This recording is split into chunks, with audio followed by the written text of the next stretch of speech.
How is it to be a part of this show and this reboot and really tell this new story about this family?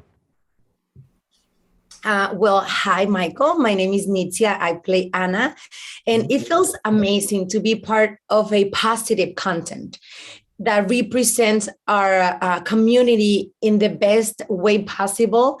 I really thank Jeff Valdez and everyone who is involved with the project because I think they're creating a beautiful opportunity to the Latinos, to the actors, and not only Latinos, but to everyone to feel seen and to feel okay with the way we look, with the way we sound.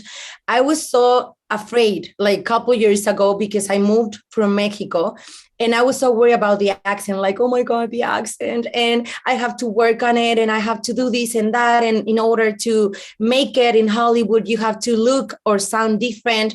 And now I'm saying like, wow, this is me, and that my accent, the way I look, makes me me, and that's the beautiful of it. So it's really, I'm really grateful for this opportunity because we are representing the best of our communities, and it's time to see inclusion, diversity, and differences as beautiful things, and just say we are human beings, we share this world, and it's okay to be different. That make us unique. So thank you for that opportunity, and to the press who is going to spread the word and say this is the kind of show that we need.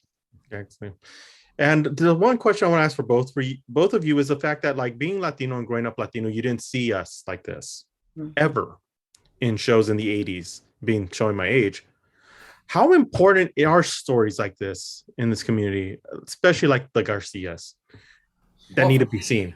Oh yeah, so sorry, yeah. For me, I grew up making a show like this. I on the original Brothers Garcia, I started when I was I think I was 11 years old when we shot the pilot, and it seemed very normal at the time to me because I was so young and because I hadn't been jaded by Hollywood's representation of us.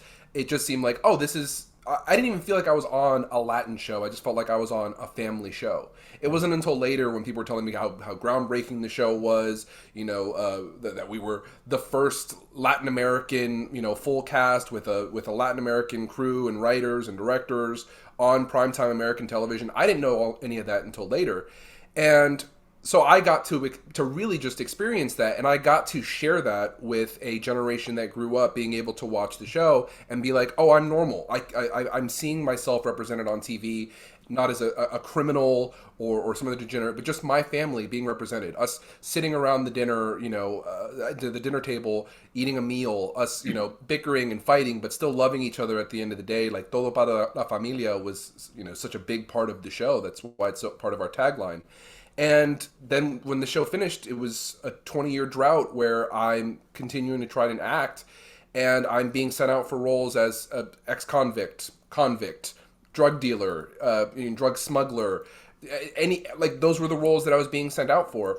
And finally, thanks to Jeff Valdez being brought back onto the reboot of this show, it's not just about representation, because we make up more than 20% of this country, 2% representation in Hollywood, and that 2% are those roles. And so to have a show that has that proper representation, because more than anything, what I really want is for people from any sort of background, of minorities, of anybody, the children of immigrants, to watch the show and just be like, I see myself. Yeah. I see me, and thus my sense of normalcy and what I consider normal, is to be confirmed. I'm not an outsider. I'm not strange or weird or bizarre. I'm as normal as anybody else, and that's what's important to me. And I think this is a great show. Thank you so much for stopping with us. I really appreciate it. And being a Latino owner of a media company, thank you so much for the great work. Absolutely. Thank you so much. No problem. Thank you. Thank you.